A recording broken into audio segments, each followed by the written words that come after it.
Bonjour, Gérald Brunner.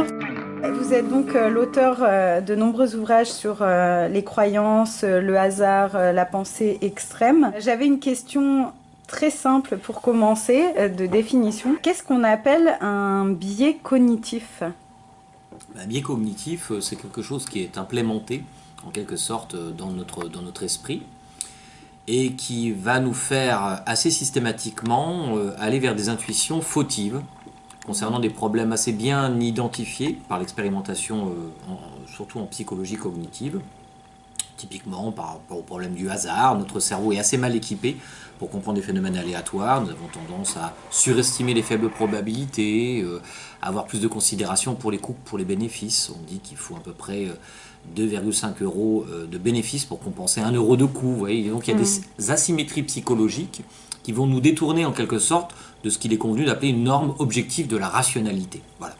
La raison pour laquelle nous avons ces dispositions mentales et en discussion dans le monde scientifique. Certains conjecturent que c'est là une forme de patrimoine génétique et que ces dispositions ont été utiles en un temps, par exemple, où nous vivions dans un environnement extrêmement hostile.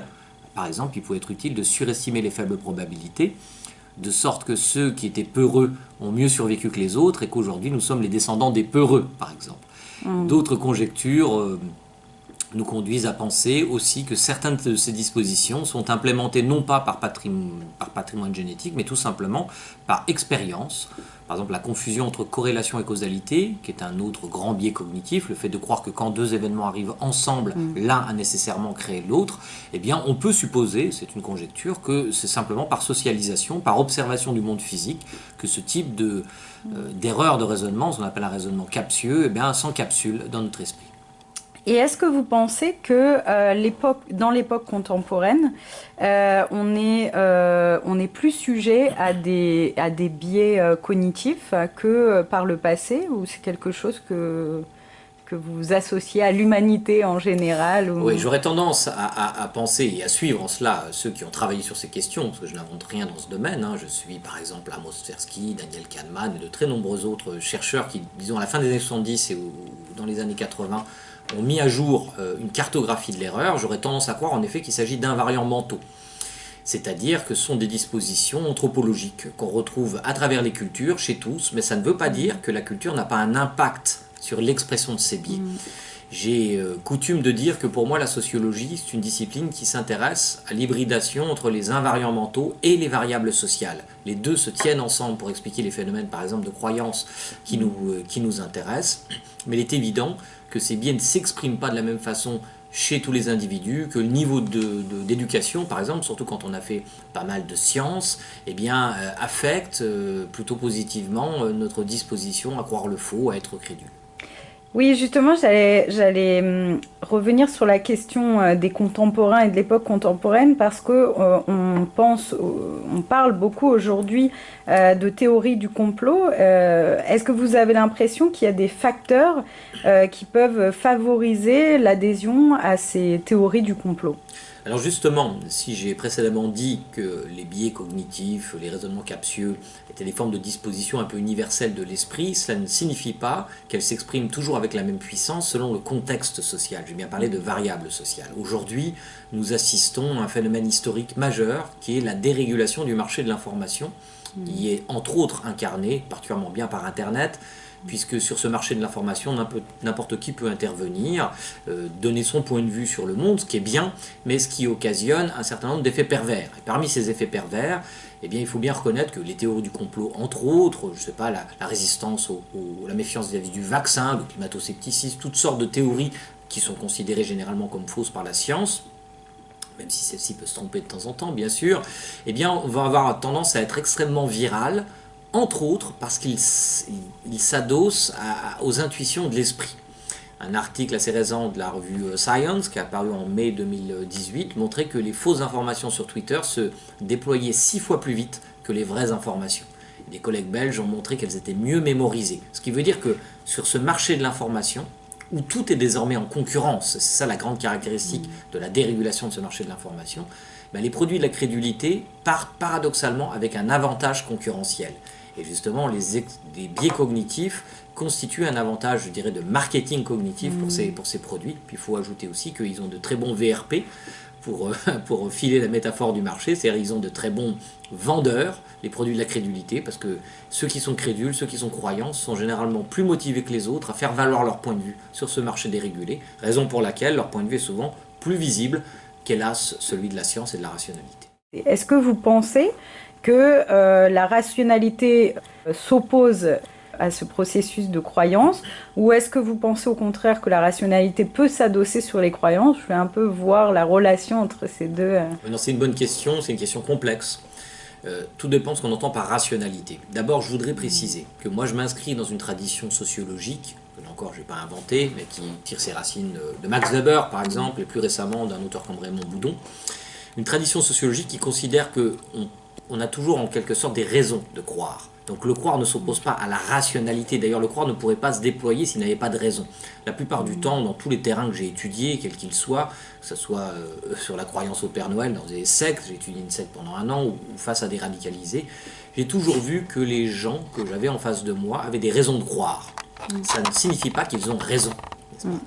Donc en fait, la méthode qui consiste à reconstruire l'univers mental des individus pour les comprendre n'implique aucune forme de compromission intellectuelle. Donc je peux à la fois voir qu'ils ont des raisons subjectives de croire ce qu'ils croient, mais en même temps penser qu'il existe une norme objective de la rationalité. Je peux comprendre par exemple pourquoi un individu éventuellement croit qu'1 plus 1 égale 3, quoique c'est un peu étrange, mais je sais qu'1 plus 1 égale 2.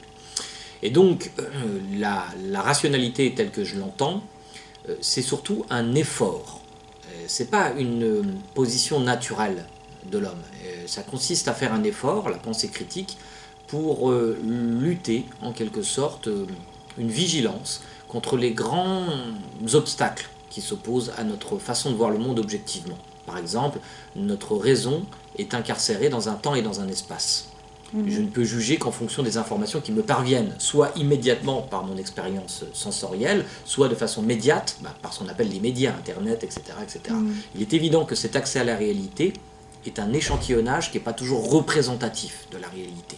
Et donc je vais croire des choses sur la base de cet échantillonnage qui ne sont pas de l'irrationalité pure, mais qui ne sont pas non plus la pure objective rationalité. Donc une des façons de faire de la science, c'est-à-dire de défendre la rationalité, c'est par exemple de mettre à distance ces limites spatiales de ma rationalité, c'est-à-dire d'aller chercher des sources d'informations qui ne sont pas seulement celles auxquelles je vais avoir accès par mon être au monde, par la dimension que j'occupe. Il y a un autre élément fondamental, c'est les limites culturelles, représentationnelles de la rationalité. Selon que j'ai grandi ici ou là, je ne vais pas avoir les mêmes interprétations de ces faits. Sans ces limites culturelles de la rationalité, je ne pourrais pas penser le monde. Ce qui me permet de penser le monde, c'est de catégoriser les événements auxquels je suis confronté. Seulement, avec ces catégories, eh bien, je suis aussi empêché en quelque sorte de le pencher objectivement. Puis bien sûr, il y a les biais cognitifs qu'on a évoqués, c'est la troisième grande catégorie, les limites cognitives. Donc je dirais tout simplement que la volonté de faire rationalité, d'être rationnel, c'est d'essayer de remonter ces pentes naturelles de mon esprit, mais on n'y arrive jamais tout à fait, il faut être extrêmement humble. Oui, parce que je vous posais justement cette question, parce que quand on lit l'histoire des sciences, qu'on fait de l'épistémologie, on se rend compte que l'histoire des sciences est elle-même ponctuée d'erreurs de scientifiques qui ont adhéré, et même dans les mathématiques, on peut dire que le fait des axiomes indémontrables, on a une adhésion d'esprit aux axiomes, donc est-ce qu'on pourrait dire que c'est une croyance dans les axiomes, mais c'est des entités qu'on ne peut pas démontrer. Donc on a aussi en science des axiomes sur lesquels on se repose et qu'on ne pourrait pas démontrer. C'est pour ça que je vous posais cette question sur la relation de la croyance et de la rationalité. Absolument, il arrive quelquefois que mes détracteurs me caractérisent comme étant un scientiste, ce qui n'est pas du tout une étiquette que j'admets, je ne pense pas du tout descriptif de mon travail, mais en effet le scientisme existe, et le scientisme c'est avoir un rapport inconditionnel et naïf à la production de la science, et par exemple croire qu'elle ne se tromperait jamais, etc. C'est pas ça la science, c'est simplement un marché cognitif de sélection des idées, donc où il peut y avoir des erreurs, simplement c'est le plus sélectif de tous les marchés des idées qui ait jamais existé dans l'histoire. Raison pour laquelle, si je dois étant incompétent sur 99,9% des sujets qui sont discutés dans l'espace public, comme n'importe qui, en raison de la division intellectuelle de la connaissance, si je dois faire confiance, donc croire par délégation, mieux vaut le faire dans l'urne de la science, où il peut y avoir un peu de faux, plutôt que dans l'urne d'Internet, où il y a beaucoup de faux. Et par ailleurs, si vous regardez l'histoire des sciences, si vous la déployez, vous verrez qu'en fait, l'histoire des sciences a souvent consisté à mettre à distance ces trois limites de la rationalité que j'évoquais. Puis ensuite, bien sûr, il y a la question fondamentalement métaphysique. En fait, toute proposition scientifique qui est in fine, ça a été démontré au début du XXe siècle, in fine fondée en effet sur des axiomes qui invitent la foi en quelque sorte. Exactement. Comment vous expliquez que votre ouvrage, La démocratie des crédules, est fait l'objet d'un documentaire, si je ne me trompe pas, qui a été diffusé par Radio-Canada et qui ne l'a pas été en France, à moins que je commette une erreur sur ce point, et comment vous pouvez l'expliquer? Vous ne commettez pas une erreur, effectivement, c'est assez étonnant que ce documentaire, qui a été fait en plus par Jean Bergeron, qui est un documentariste tout à fait professionnel, qui a gagné de nombreux prix. Et d'ailleurs, ce documentaire est sélectionné dans un des prix les plus prestigieux du documentaire scientifique. Je ne sais pas s'il aura gagné finalement ce prix, mais peu importe. Tout le mérite lui en reviendra de toute façon. Et en effet, il y a eu manifestement des obstacles, que ce soit chez Arte ou dans d'autres chaînes, pour diffuser ce documentaire. Eh bien, je vais vous dire, je ne vais pas verser du tout dans une théorie du complot. Parfois, il faut suspendre son jugement. Je ne sais pas. Alors juste la dernière question, puisque c'est l'objet de notre laboratoire. La radicalisation, selon vous, est-elle une conséquence d'une défaillance de l'esprit critique, ou encore, qui est un peu le prolongement de la même question, renforcer l'esprit critique pourrait-il permettre de prévenir mieux la radicalisation des individus? Alors d'abord, la radicalisation me paraît être un phénomène extrêmement multifactoriel. Donc on ne peut pas, je pense, le rabattre à une défaillance seulement de l'esprit critique. Il y a plein de facteurs qui l'expliquent. Par contre, comment faire lorsqu'on est face à des phénomènes de radicalisation, sachant que certaines des variables que j'évoque sont des variables historiques sur le long terme, culturelles, etc., et que sur ces variables, il n'y a pas grand-chose à faire. En revanche, en effet, on sait que dans certains processus de radicalisation, même tous, on peut le dire, il y a des raisonnements captieux, justement, qui sont embarqués, et notamment, parce que j'ai beaucoup travaillé sur cette question, la perception du hasard, c'est-à-dire quelqu'un qui est radicalisé dans une religion a souvent l'impression que l'univers ou un dieu lui parle à lui en particulier. Il voit des signes de confirmation qui peuvent l'inciter à l'action, par exemple. Il peut se dire, après tout, avec tous les signes que j'ai reçus, je serais vraiment indigne si je ne passais pas à l'action, si je ne m'engageais pas un peu plus. Or, encore une fois, notre cerveau conçoit très mal les phénomènes de hasard, et c'est en effet, je pense, mais je parlerai avec beaucoup de prudence, une voie d'exploration possible, parce qu'on n'a quand même pas trouvé vraiment de solution tout à fait satisfaisante, une voie d'exploration possible que de muscler un peu le système immunitaire intellectuel des individus dont on dit qu'ils sont radicalisés, non pas pour leur dire que penser, non pas pour leur dire que croire, c'est-à-dire préserver leur liberté individuelle, à laquelle je tiens beaucoup moins en tant qu'individu, donc je ne vois pas pourquoi j'enfreindrais la leur. Mais en revanche, je crois qu'on n'enfreint pas la liberté de quelqu'un quand on lui apprend à penser de façon plus libre. C'est même tout l'inverse. Il ne s'agit pas de normaliser la pensée de ces personnes, mais au contraire, de les aider à se défaire des trois grands lestes qui pèsent sur la rationalité que j'ai évoqué plus avant. L'avantage de cela, c'est que par exemple, je m'inspire pour dire cela des travaux qui sont assez nombreux. Par exemple, Abrami et ses collègues ont fait un état de l'art sur le développement de la pensée critique. Ils ont étudié plus de 650 études. Et ce qu'il en ressort, et ce dont je me suis inspiré, moi, pour travailler avec des radicalisés, c'est le fait que, il ne faut pas forcément cacher ce qu'on est venu faire. Donc je leur ai dit exactement que moi, je venais pour travailler sur l'esprit critique et pourquoi je voulais le faire. Et ensuite, il faut trouver, non pas attaquer les croyances en soi, parce que généralement un croyant qui voit ses croyances attaquées va renforcer ses croyances par un effet de dissonance cognitive, c'est assez fréquent. Mais en revanche, discuter du socle cognitif, des erreurs de raisonnement qui peuvent conduire à des conclusions qui vont s'incarner éventuellement dans des croyances. Par exemple, sur la perception du hasard. Dès lors, on peut travailler sur des objets qui sont idéologiquement, affectivement neutres. On peut discuter de est-ce que ça c'est un tirage au sort à votre avis, est-ce que ça n'en est pas, est-ce que j'ai travaillé notamment sur les illusions d'optique, les pareidolies, est-ce que ça c'est le produit du hasard ou pas, en prenant soin évidemment de prendre des exemples qui soient totalement dépouillés d'un environnement religieux, culturel, et je crois qu'en tout cas il se prêtait volontiers au jeu.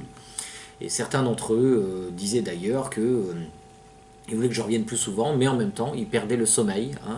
Ils le disaient aux éducateurs qui les encadraient, à cause de mes interventions, disaient-ils. Mais ça ne les empêchait pas de vouloir que je revienne plus souvent. C'est le paradoxe du cerveau, et ça nous invite à cette conclusion qu'il faut toujours rester extrêmement humble quand on est confronté à un cerveau humain, même s'il est radicalisé. Il ne faut pas oublier que c'est l'objet le plus complexe de l'univers connu. 1 million de milliards de connexions. Merci beaucoup.